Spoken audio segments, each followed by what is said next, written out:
a humanitarian approach toward refugees and migrants. Refugees and migrants have really just been part of our civilization, a reality of our civilization since its founding, but I think the last 6 years have proven some of the most challenging in our modern history.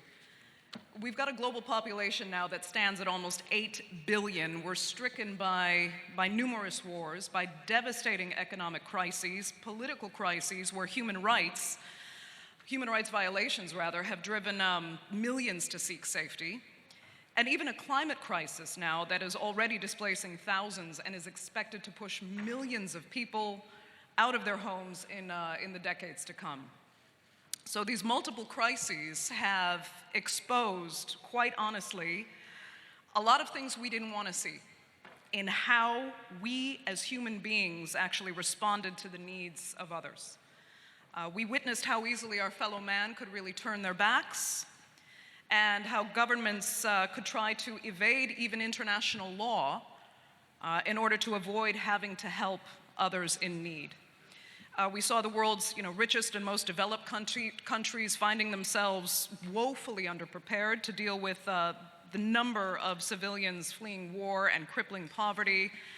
And then we saw less wealthy nations finding themselves taking on millions of additional residents that they really don't have the resources to care for.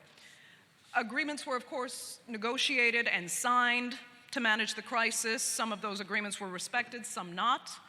But the very fabric of our countries and international order was really put to the test on how people and their governments viewed their responsibility toward easing the suffering of those who were not their own. Hopefully, though, these last 6 years, for better or worse, have given us the experience to reflect on and to learn from what's actually happened. We would hate to think that all this suffering we've seen over the past years has taught us no lessons, or even worse, could just happen all over again. And that's why we're having this discussion today, to look at a humanitarian approach toward refugees and migrants that will lessen human suffering. And with that, I would like to introduce my distinguished panel here, beginning with, to my left immediately, Antonio Vitorino. He is Director General of the International Organization for Migration. Second, Dr. Kerem Kinik. He is the President of the Turkish Red Crescent Society. Next to him, we have Michael Spindelega. He is the Director General of the International Center for Migration Policy Development. And last but not least, Savaş Ünlü, Directorate General of Migration Management of Turkey. Thank you all so much for being with us. We appreciate it. We really can't underestimate the importance of this issue and the desperate need to find a better way. So I want to talk about what's been learned and how we can improve, but first, I'm going to start with this question. We have all had to witness horrific scenes over the last 6 years. Both the human suffering and the mismanagement of the flows of migrants and refugees. But I want to ask each of you if there was a particular moment, something you witnessed that struck you more profoundly, that made you think, you know what, enough is enough. It is imperative that we do better as human beings and that we change this. Antonio, let me start with you. Thank you so much, and thank you for the invitation to be here today. I would not say that was a moment, but there is a figure. In fact, if you look to the late 90s, humanitarian crises lasted at average 5 years. During the 21st century, all humanitarian crises last at least 10 years, the double. If you look to the humanitarian needs today, in 2021, comparing to 2020, there is a rise of 40% in humanitarian needs. So let's look to the figures of 2020. The funding appeal of the UN system was funded up to 60%. So this figure is very impressive. We were below our funding target in 2020 by 40%, and the needs in 2021 will increase even more, 40%. So this shows that there is an urgent need to show and to deploy solidarity to those countries, like Turkey, of course, but others who host refugees and migrants. 80%, 80, of the refugees worldwide are hosted in developing countries, countries that definitely strive to go back to economic development and need international support. So the figure is this one.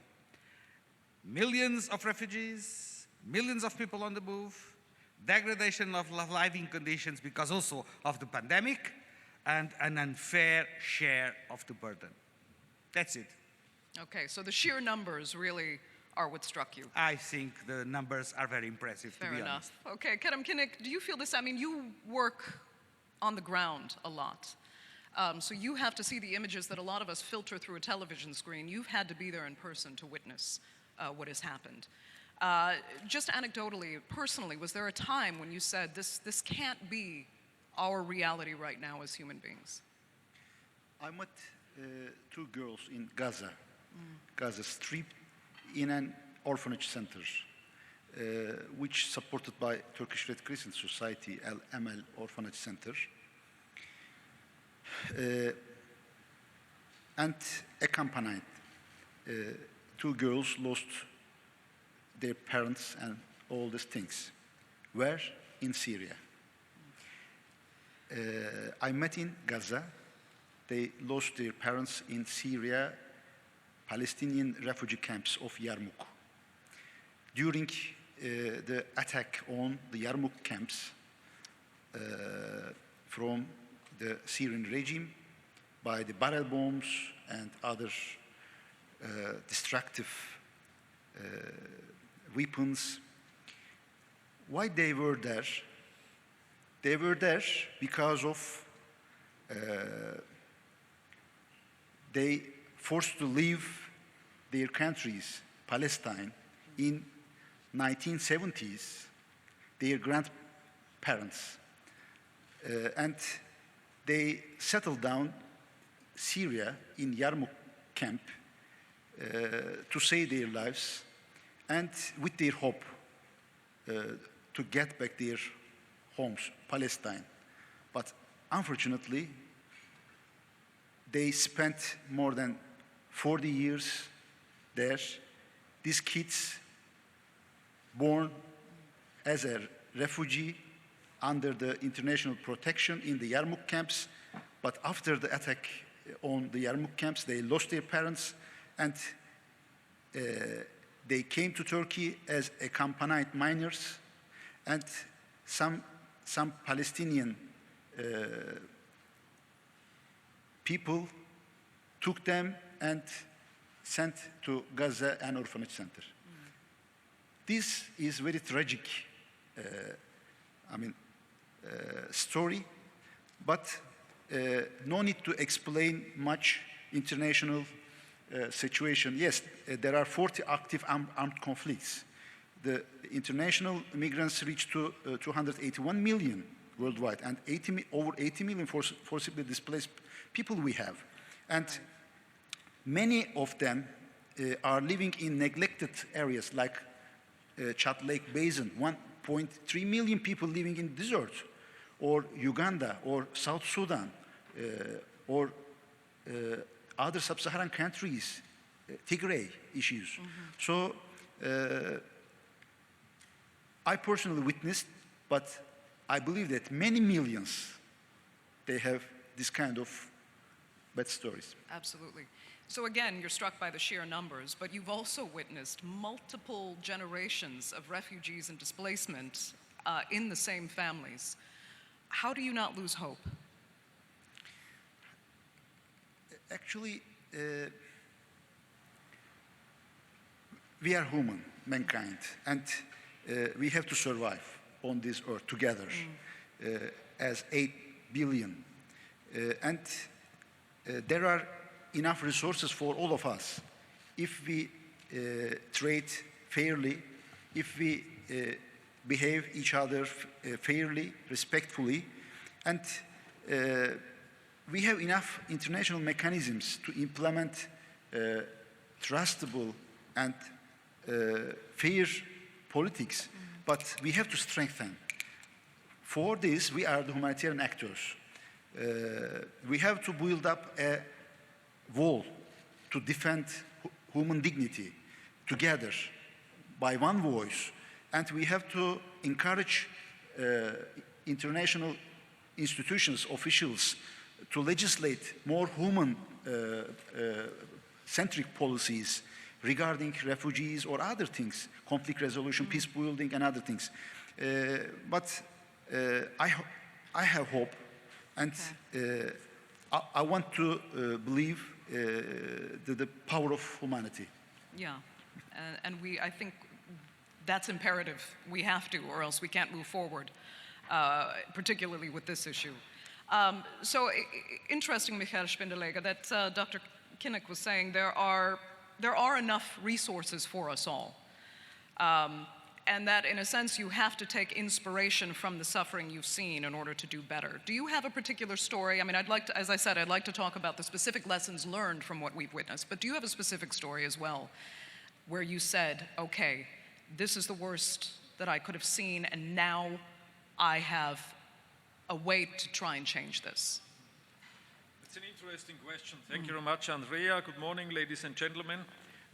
From my point of view, what I've felt 2015 when these flows came to Europe was the shocking event that public opinion can change immediately. Yeah.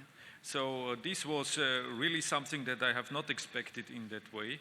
So to give you a concrete example, when this started and the first movements came from Hungary to Austria, there have been so many volunteers at the railway stations welcoming people, giving them their personal support, food, drinks, and so on.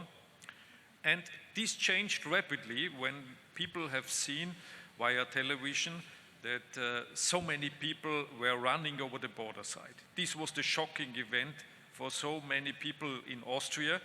And from that moment on, it was a totally different public opinion.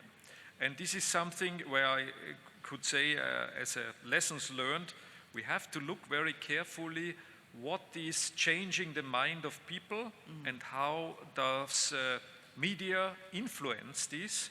But it's not only media, it's more a public sense about something. But there are different events that could change everything dramatically. And if you don't have that in mind, from my point of view, you are not well prepared for a next crisis situation.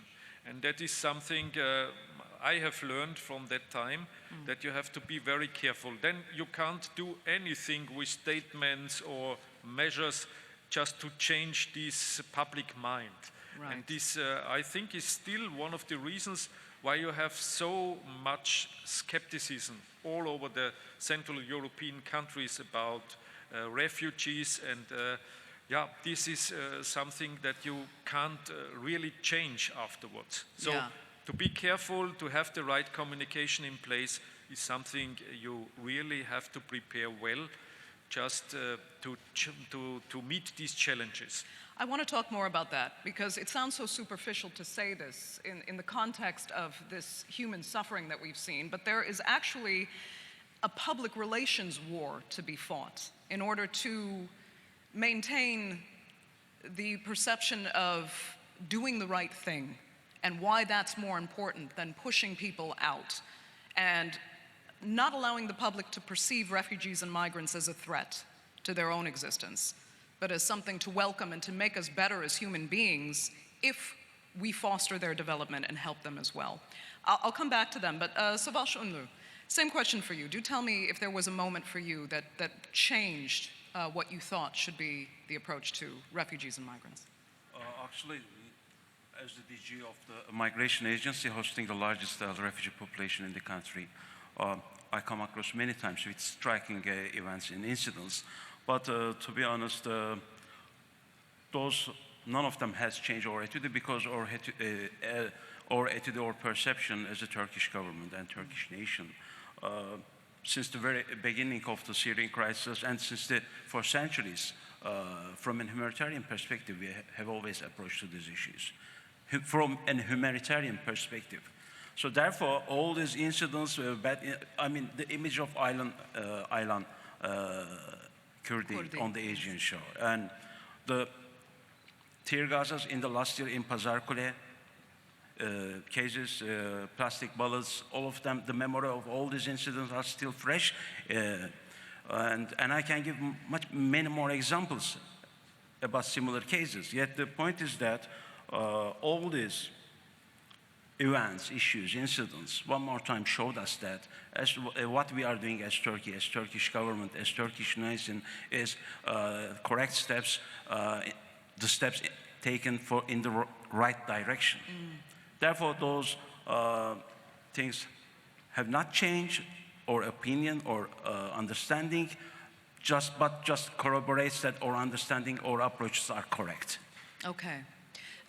Let me pick up with you quickly, because now I'd like to really focus on what lessons we've learned, if any, over the last 6 years in particular. Turkey has had a very specific experience in the context of the refugee and migrant crisis, because Turkey has ended up hosting 3 million refugees on its territory. As I said at the opening, there had been agreements signed, some were respected, some weren't well respected. Speak to that. How is it that the agreements, in particular signed with Europe, weren't enforced the way Turkey had expected, and Turkey at many points felt that it was left alone to assist these 3 million people it found on its soil? What had happened that the international cooperation wasn't carried out, wasn't optimized rather, the way it should have been to help so many people in need? Actually, I wish, you know, the 18th March agreement or statement undersigned between Turkey and EU. If you just look at the figures of the crossing from Turkey or from Aegean through the Aegean to Greece, the trend from 2014, 2015, and afterwards, you will easily understand the impact of the 18 March agreement. So the figure of the irregular migrants crossing to Greece from Turkey following the 18 March agreement significantly decreased. The daily average was 2,500 before we undersigned this agreement. And soon after that, as we honored our commitment and we took every measure within our capacity, these figures, this daily average decrease roughly 26, 28. So this also shows how we honored our commitment, and we did our best as Turkish government. However, there are many articles in this agreement. It was not just about preventing people from crossing to Europe and Greece from Turkey, but also it was about the resettlements of these people to European countries, to open the legal channels for the resettlement.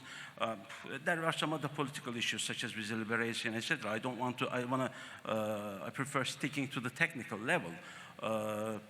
But international cooperation, to be blunt, was quite weak. I mean, I don't say there wasn't any international cooperation, but international cooperation, particularly from European perspective, was mainly targeting to find, to alleviate the acute problems that Europe is facing with. Right. Rather than addressing the root causes, rather than introducing long-lasting, long-sighted,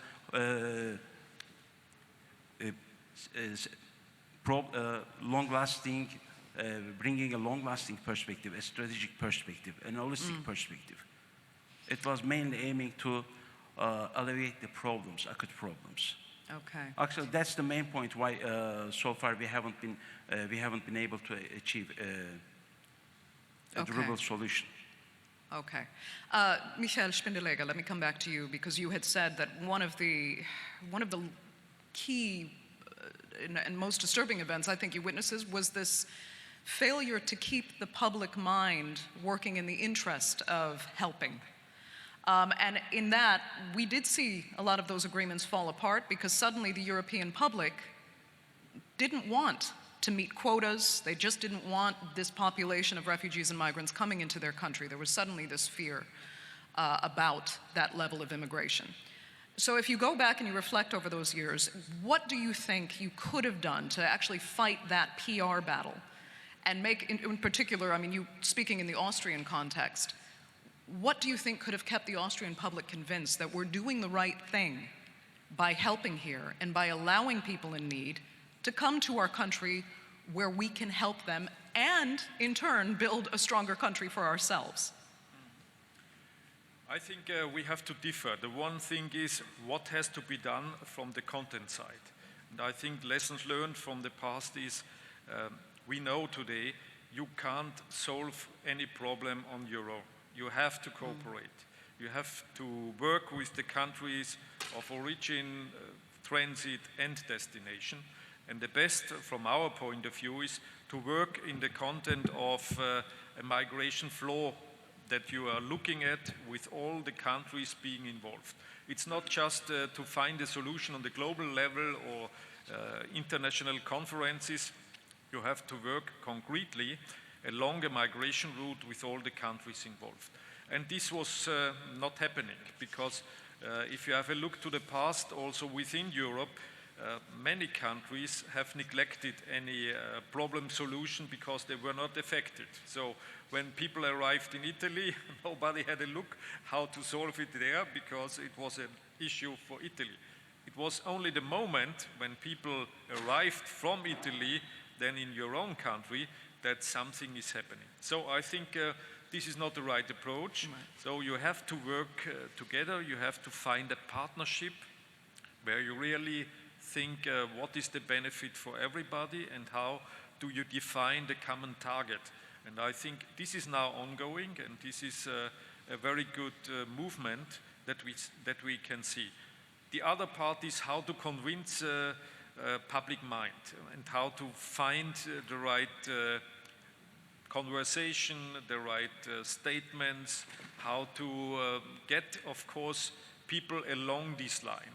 And this is really something where you have to find, I think, the support of people that are very much experienced in that side. This is not an easy task. And I think every politician who was dealing with that issue knows very well that this is really hard work and you have to try out how you can do it and you have maybe to find your own experience. I think this is the most heavy issue. And anyhow, I think if you are well preparing the first part on the content side and you find migration partnership, then it's much easier also to convince people in your own country. Right. Keeping that unity is very important, but that's also the hardest part. Kerem Kinnick, since you're such a strong observer in this sense, you've had to watch all policies manifest on the ground where you've been working. Who do you think actually set the best example for how to manage these crises? And I'm not asking you to outright criticize, but if you could also cite who set poor examples of how to manage these crises so that we can learn from those kinds of mistakes. We are really passing through so polarized world and international institutions losing their powers. And the mechanism of intervention of conflicts or disasters, even natural or man-made, not relevant our contemporary era. So we have to update all these mechanisms. For example, in the United Nations landscape, there are three different streams: development, security, and humanitarian.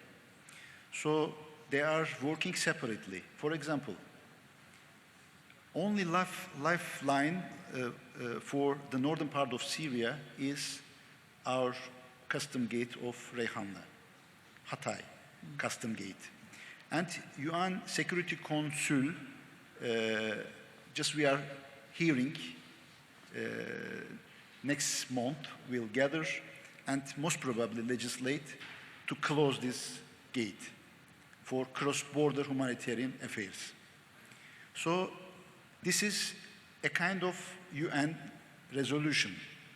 But in the meantime, there are many other UN agencies working cross-borderly to reach northern part of Syria to support almost 5 million IDPs living in Idlib and northern part of Aleppo, Afrin, and other things, other regions. So, humanitarian agencies suffering because of the UN Security Council resolutions. What about the development? So, we need holistic approach, but some countries like Turkey, like Jordan, like Lebanon, they applied open gate policy to Syrians, or other countries like Uganda received almost 2 million refugees from South Sudan, or Kenya from Somalia in Dadaab refugee camps, almost 1 million people living there. And it's a kind of refugee cities, 80, 60 years old. So, yes, developing countries or least developed countries hosting many refugees, but we have agility as developing countries. I'm talking on behalf of the Turkish Okay. identity. We are agile. We received within 3 days, during the Daesh invasion to Kobani, 180,000 refugees within 3 days. And we could provide it with the Turkish authorities, Afad, DGMMA, and other colleagues, shelter, protection, healthcare services, nutrition, for these 180,000 newly forcibly displaced people within 3 days. We didn't act as we have plans, we have strategic plans, we have capacity, something like European countries, many European countries, and we have to apply plebiscite or something, e-voting to receive these 9,000 people, something. So you mentioned 3 million. We have 5 million. 5 million. 3,800,000 from Syrians and other Right. 70 different nationalities. And mainly they are forcibly displaced people. And 1 million newborn Syrians. Newborn Syrians. So we have good examples. We have good solidarities. We have good programs like emergency social safety net programs in collaboration with the European ECHO and Turkish Red Crescent and International Federation IFRC.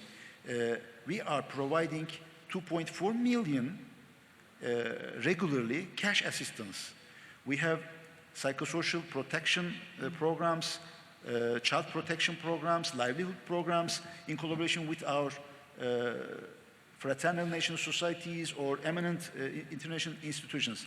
But what about who lost their lives in the Mediterranean Sea and the shores? How many saving boats or ferries acting in Mediterranean Sea? Why they are struggling to get allowance for their operation from the European countries? So many examples. Right.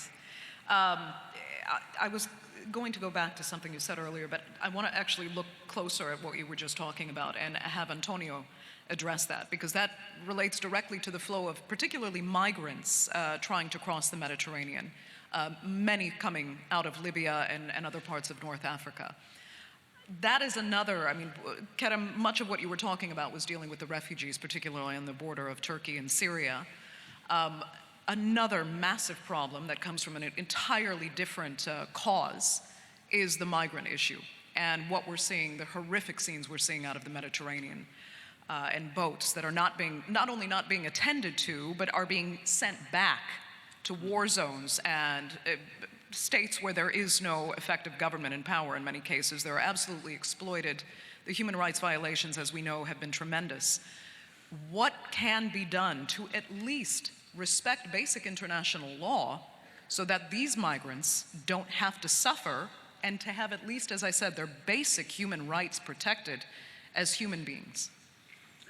Well, some people predicted when the pandemic came out And with the closure of the borders, with the travel restrictions, with the lockdowns, that migration would stop. Well, they were wrong. Yeah. Migration has never stopped. It's asymmetric. Yes, it is asymmetric. The impact is asymmetric. But we still have, for instance, arriving to Italy last year, 3 times more people than in 2019. Or arriving to the Canary Islands through the Atlantic Ocean, almost a rise of 200% of arrivals. And if you look to Southern Africa, you will see in the Sahel, for instance, the impacts of climate change that is putting people on the move. There are 2 million internally displaced people because of climate change in countries like Chad and Mali. Right. We have recently published, together with the World Food Programme, an interesting report that makes the link between hunger and human mobility. And let's be very clear, this pandemic is raising the level of famine in the world. And when people are angry, they do whatever is needed to find food. Let's be clear. Yeah. So I think that in the short run, we need to address the life-saving needs of migrants and refugees and internally displaced people. And that means respecting their dignity, their human rights, and having presence in the field, like the Red Crescent, like the Red Cross, like a number of humanitarian agencies, like the operation that we ourselves conduct in northwest and northeast Syria, departing from Gaziantep.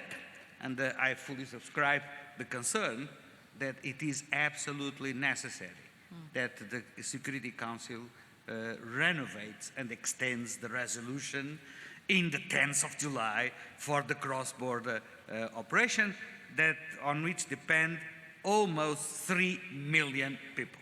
But then we need to look to the future. And let's be honest, people living on humanitarian assistance, that's not a future. It's not sustainable. That's not a way of life. So the international community needs to focus much more on durable solutions. And durable solutions bring together what Dr. Kinnick was mentioning, both the development element, the humanitarian side, but also the security side. And this is very important.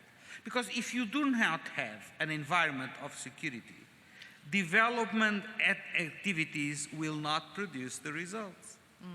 Because people will feel insecure, people will not feel sufficiently confident to build a new life, to have a fresh new start. And that's the challenge for us, for the United Nations system, working together to bring together the 3 dimensions and to build a future for those people that respect their human rights and their human dignity. Right. It's interesting, you mentioned the numbers increased actually during the pandemic of migrants, especially in the Mediterranean. And then you also alluded to the climate crisis. We've already seen, you know, arguably thousands of people displaced, but we're now talking about millions more to come. How, and I'll use this word, how scared are you of what could happen with severe climate change in the near decades? Well, the World Bank foresees that there will be 140 million people moving in the world by 2050 because of climate change, okay? Now we are talking today about 281 million migrants, and the forecast is that in 2050 there will be 140 million people more because of climate change. But I would say very, very clearly that we need to bring visibility to this issue. And I'm counting that on COP26 now in Glasgow, the British will do their job. And the British will put this issue in the agenda because we cannot go any longer ignoring that we are not talking just about reduction of emissions in 30 years. There are people that every day, today, are suffering from climate change. And there is a need to act today in relation to climate change and its impact. And let's be also very accurate in terms of figures. The United Nations forecast that because of the pandemic, there will be 100 million people going back to extreme poverty. This means wasting the gains against poverty of the last decade. This figure is terrifying. 50% of the girls that have not attended school during this pandemic will not go back to school. Will not go back to school. So we are talking about losing human capital, sacrificing the future of young generations. The tasks are huge, and we should all mobilize to confront them. Right. It's amazing, you know, while I was hoping to look at how we can solve the problems, we're actually facing even worse to come, we have to be honest, because if we could barely manage as a global population what we've seen over the last 6 years with the refugee crisis that developed the largest since World War II, and if we're talking about the climate crisis in particular, spurring tens of millions of more people from their homes, while we're still facing the economic crises that this pandemic will need a decade now at least to resolve, you have to wonder what really does lie ahead of us. Kerem Kinnick, what you were talking about, just this one micro example of a United Nations policy with the Security Council closing a key connection point for humanitarian aid to arrive to Syria, then we have to ask, if we can't manage coordination and cooperation at that level, what's going to happen when we have 140 million more people looking to leave their homes in order not to starve to death, in order not to die from, from war that's broken out in various countries? How do you address this coordination problem between large international organizations and humanitarian organizations on the ground? First, we have to think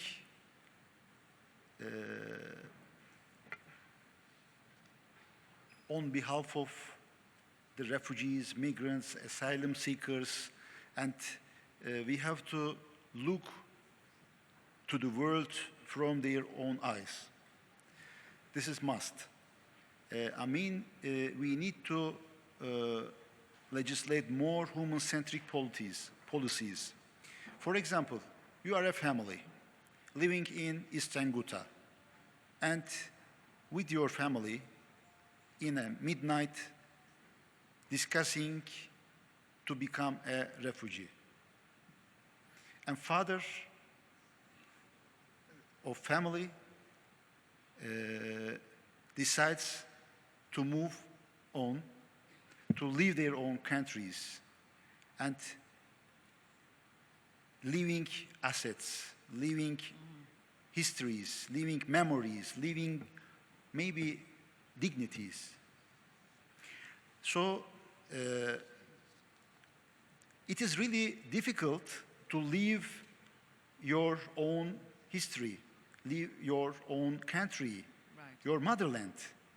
So it is very difficult. It is not easy to take this decision as a people, a human. So the governments, yes, they are looking their own interests. They are applying international laws, regulations. Yes, they have to write. They have rights. But in the meantime, there is no illegal human. The refugees, they obliged to leave their own countries and homes.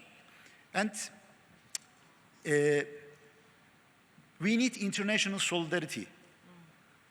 Bilateral, multilateral, intergovernmental, international solidarity.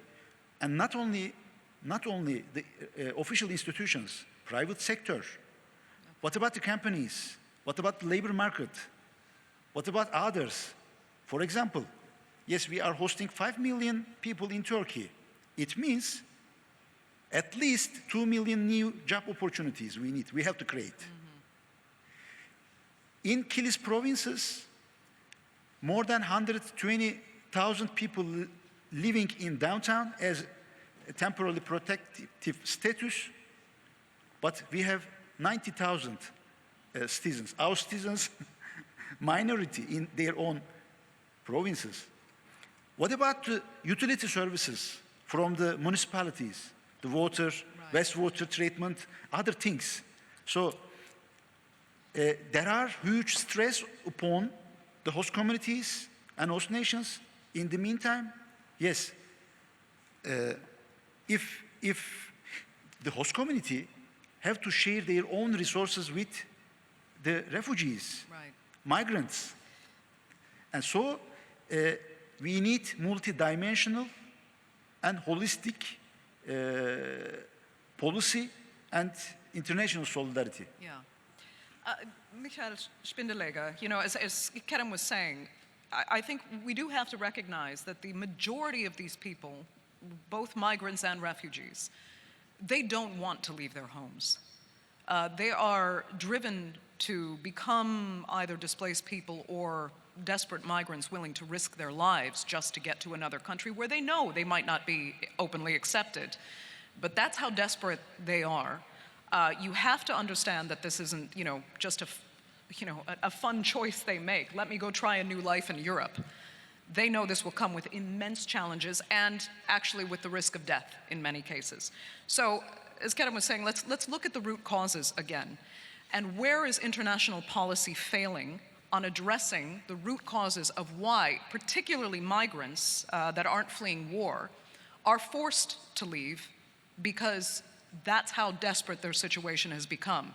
Just to get basic survival, a basic income, to know that they won't have to starve at any point. How can the international community do a better job to make sure they don't want to leave the homes that they come from?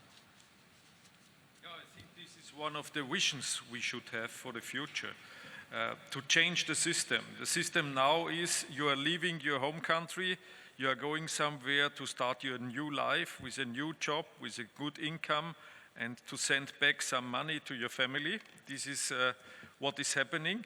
But this is going through long procedures. At the end, 2/3 of all the refugees coming to Europe are neglected as asylum seekers. So at the end, a lot of money is burned for everybody, and people are not satisfied that have come.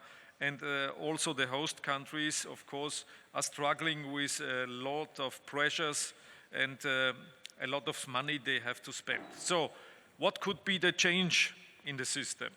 I think one is not to bring people to the jobs in Europe, but to bring the jobs to the people, just to turn it around. And this needs to involve much more the private sector. I think this is something that really could change. But for that, of course, for the private sector, you have to make some insurances. They have to be sure that their investment is safe in the country of origin where they are engaged. Right. They have to look forward that this is also a benefit at the end for their business, and that you have to make sure. But there, I think an agreement between the states could come in. There could be something from the European side as a whole, with partnership agreements with the countries of origin. So this could bring something. And the second big change would be not to have only border management in place that we are doing at the moment. You know, European Union is also financing in the surrounding countries border management issues, just to make these borders secure and nobody is allowed to enter. But the other issue is to find legal pathways so that you can not just expect I go and ask for asylum, but you can expect there is a legal title for me just to go to another country and to start with a new life there. Of course, you need skills for that, and this could also be organized. So I think this is a little bit the vision for the future, having legal pathways for people, having, of course, investment in the countries of origin. This could really bring a change on the ground. Okay. Savaş Ünlü, I'm going to give you the final words here, but I'd first just like to gauge quickly if we do have questions from the audience, because I would like to open it up at some point. Let me see some. Great. Okay. Savaş, let me get some quick final thoughts from you, and then we're going to turn it over to the audience for questions. Go ahead. From everything you've heard, okay, last remarks. From the Turkish... Last remarks. Actually, more or less, we said similar things. And what we need is a holistic, long-sighted policies and the orchestrated implementation of these policies for long-term solutions. We cannot solve the issue. Actually, we cannot manage the migration because there isn't a problem need to be solved, but there is a phenomena that need to be tackled from a correct perspectives. Therefore, we need to address the root causes in the origin countries. We cannot solve the issue only through closing the gates, increasing the border security. That's not the way how the issue need to be tackled. Right.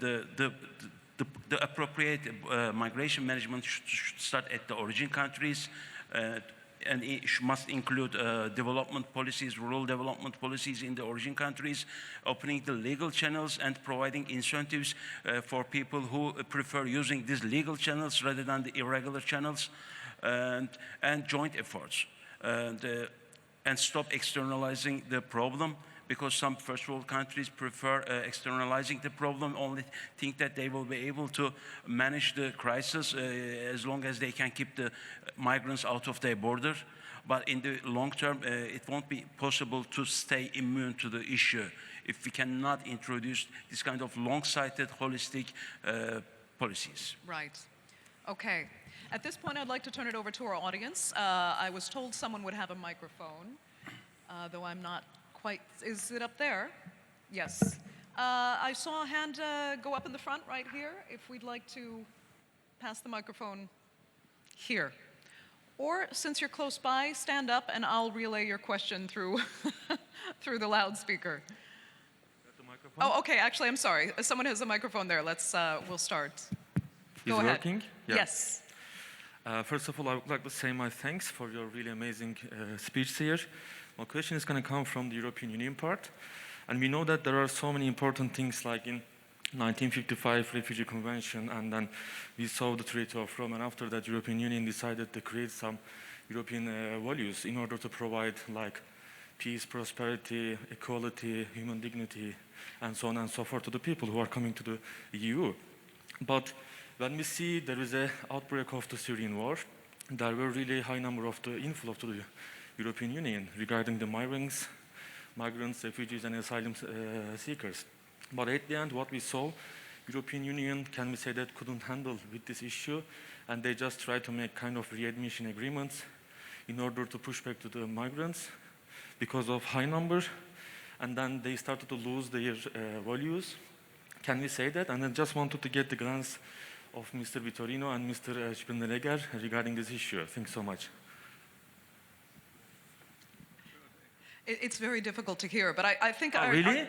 Oh, I'm sorry. Yeah, no, it's okay. I believe you're asking about the failure of the frameworks, yes, especially okay, I'm so sorry for from the European Union's issue, perspective. especially on the European values, because Yes. I believe that they lost their values when they approached the migrants, especially on the human dignity, when they see the asylum seekers inflow to the Greece, Bulgaria, and Italy. And Right. thousands of people lost their lives on the sea. I just want to get your empathy if you're a migrant and you are trying to go to the European Union, just to provide a life to your daughter, to your son, and to your wife. What would you think across this issue? Okay. Thank you. Michael, go ahead. I think one of the issues where we have made experience from our organization is that people are coming with wrong expectations. So they are not so much and well informed what they have to expect, especially about the procedures, about the duration of the procedures, and at the end, that most of them are neglected. So I think it's good, and we are running these centers now in, for instance, Kabul and in Iraq, in Bangladesh, that you can inform people. We are not giving them an advice, you should go or you should not go, but we are giving them the right information so that they really can make a good decision whether they would like to start or not. Because what we have seen also out of our research work was these wrong expectations being influenced by relatives, by the families, and so on, lead to a total wrong picture. They think they could arrive, they could start with working, and they could send back some money. And this is, in most of the cases, not the reality. So information is one of the main issues for those who would like to go. And on the other side, as I said, legal pathways. just to give them the opportunity to ask for a legal title to come to different countries. And if you have a look to Central European states, we are all aging societies. We need someone who is going to take jobs. And this could, if you match that in the right way, this could be an opportunity for the future, coming on a legal side, maybe not forever, but for a certain period, and also training people in the countries of origin that they are ready to fulfill the criteria for doing a job. So these are some of the aspects I think are important. Okay. Let's get one final question in, if that's okay. One question, and then we have a video. Let's see where the microphone goes, because I'm not sure who controls it. Whoever has the microphone, go ahead. We can't really see from here. Okay, there we go, right up front. Is it? I'm not sure. There we go. Let me first introduce myself. I'm Shabir Ahmed Chaudhary, Permanent Secretary of the Ministry of Foreign Affairs of Bangladesh. First, on behalf of the Bangladesh delegation, we would like to extend our heartiest thanks and gratitude to the Turkish government to organize this event and for their warm hospitality. I think you all are aware of the Rohingya community. They are the ethnic minorities in Myanmar. Unfortunately, they have been undergoing persecution and atrocities for a long time, and it reached its climax in August 2017. And consequently, they were compelled to be forcefully displaced from their motherland, and Bangladesh offered them refuge since that time. And the number is not small. You know that it's more than 1 million. And Honorable Prime Minister, Her Excellency Sheikh Hasina, she has been, hosting them for the last almost 4 years as a gesture of humanitarian approach and generosity. And you are also possibly aware that she was awarded Mother of Humanity for these generous gestures. And we would like to thank all the friendly countries and international organizations to come up with their support for this huge number of refugees. And Bangladesh, it's a country, though it's emerging, but our per capita GDP is only $2,000 per year. And we are a country with 170 million population, but an area of only 144,000 square kilometers. Yes. Which means that we have one of the highest population density in the world. But in spite of all our financial and logistical constraints, we have been offering this refuge, and they are happy to live here because we are trying to keep them as comfortable as possible. But actually, that is not the end of it. Every time, they're asking us to return to their motherland, but they want to make sure that they can return there spontaneously, voluntarily, and in a dignified manner. And they want to make sure that they can live in their motherland with peace, and that peace has to be sustainable. And for the last 4 years, actually, we have been struggling. We have been engaged both bilaterally and multilaterally to solve this problem. And we are thankful to the friendly countries because this resolution has been tabled at the General Assembly of the United Nations since 2017, and during all the 4 consecutive resolutions, more than 140 countries have voted in our favor. But in spite of all these efforts, still, we don't see any hope that these migrants will voluntarily return to their country because they are scared for what has been happening for such a long time. So this is my question through this Antalya Diplomacy Forum to the distinguished panelists, that do you foresee any solution to this problem? Thank you. Who would like to speak specifically to the Rohingya? Very quickly. Go ahead, Kerem. Thank you very much. And I congratulate Bangladesh government and Bangladesh Red Crescent societies for their great efforts. To be honest, we have to talk on more the international measures and punishment system for the war crimes, human rights violations, international law violations. Almost 1 million Rohingya people have been exiled from their own origin countries. What about preventive measures from the UN Security Council? You are UN Security Council dealing with closing borders for humanitarian aid. What about others? The chemical weapons using, or massive destructive bombing, for example, in Raqqa, cleaning the city. What about the punishments, international? So this kind of behave, encouraging violation or breaching the laws, and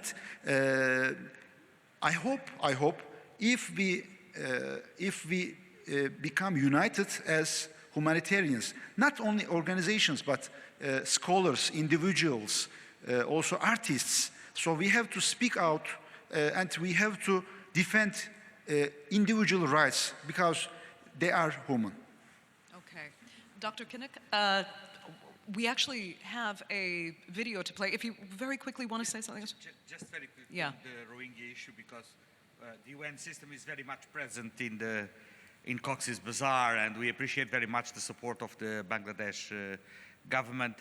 But the reality today is that the political solution for the Rohingya situation depends on the evolution of the situation in Myanmar. And unfortunately, the recent events in Myanmar do not open a positive prospect to solve the solution. UNDP and the UNHCR are leading the UN system in trying to find ways of the Rohingya communities to go back to Myanmar, to Rakhine State, but with full citizenship recognized by the Myanmar authorities.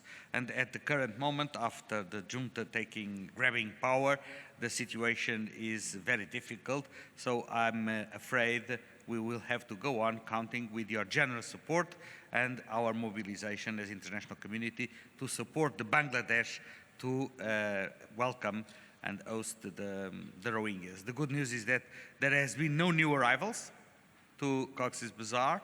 So we are talking about 1 million, and unfortunately there are movements of Rohingya and other Myanmaris towards Thailand, China, and India that are also in need of support.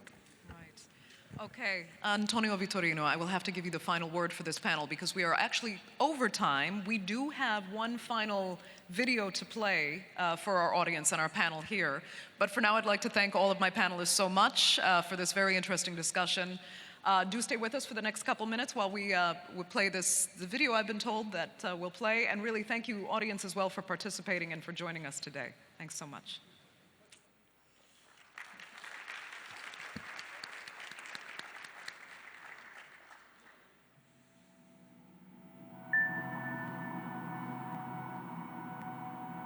Over 272 million people around the world have had to leave their homes, most likely to never come back because of the catastrophes in their homelands.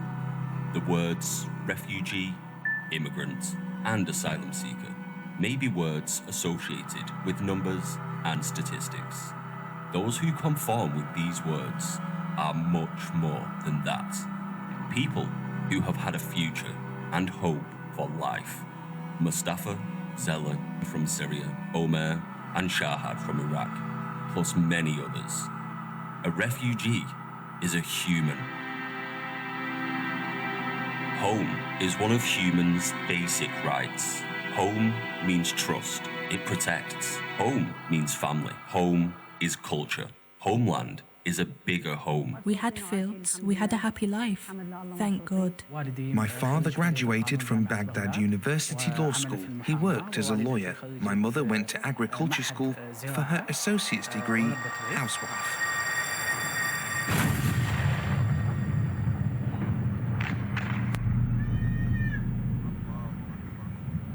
Civil war, military or political oppression, religious sect differences. The reasons may vary, but the pain people go through is the same. They are given two choices, either to die or to be exiled. We were living in a region with a different sect than ours, but our neighbours were very nice people. When an attack broke out, they used to tell my father, "Come, hide in our house."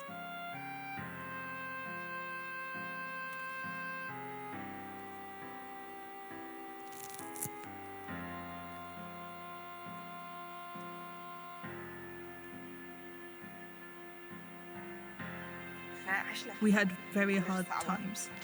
We couldn't even sleep.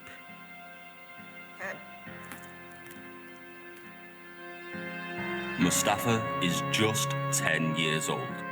He doesn't know what it means to die, but he knows what it means to be left without a hero, a father, for he lost his father in that catastrophe. My father picked mulberries for me and left. I went after Dad, but I couldn't find him. I saw his motorcycle, but not him.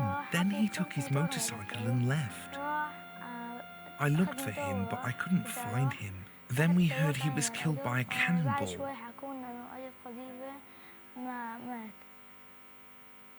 Then we came here.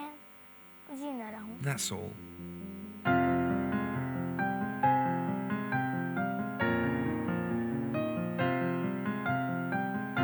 Those who were lucky to be alive after the catastrophes embarked on a never-ending journey as refugees to breathe freely.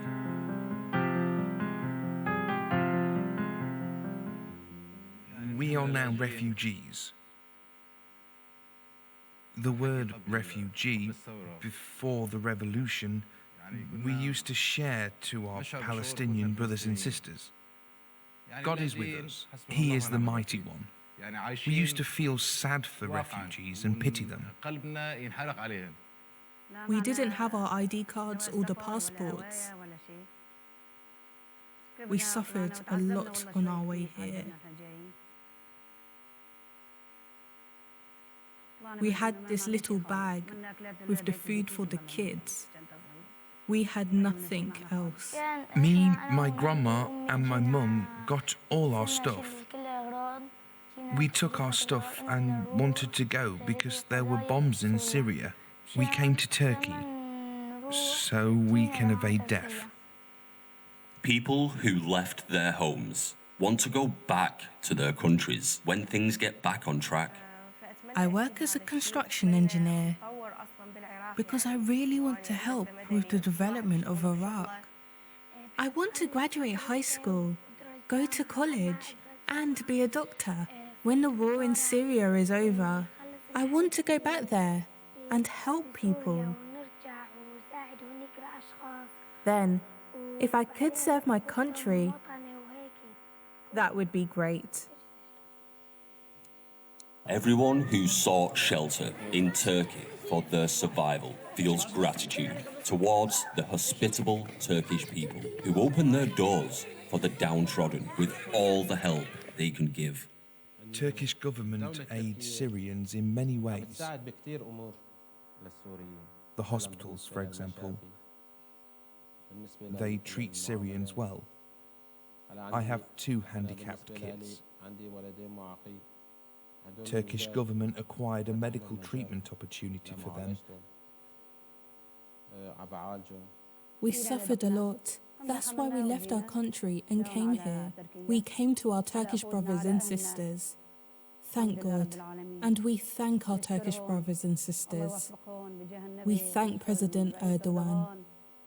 After my graduate degree, I applied for doctorate and I got accepted. I got accepted by Gaziantep University Construction Engineering Construction Field for my doctorate. It's good to be a doctor, but I want to get back to what my father deserved to have. That's why I want to join the Free Syrian Army and Turkish military force. I will help all my brothers and sisters in Syria and Turkey. I will help all mankind. Whenever I see the injured people, I tell to myself, I will be a doctor in the future and help these people.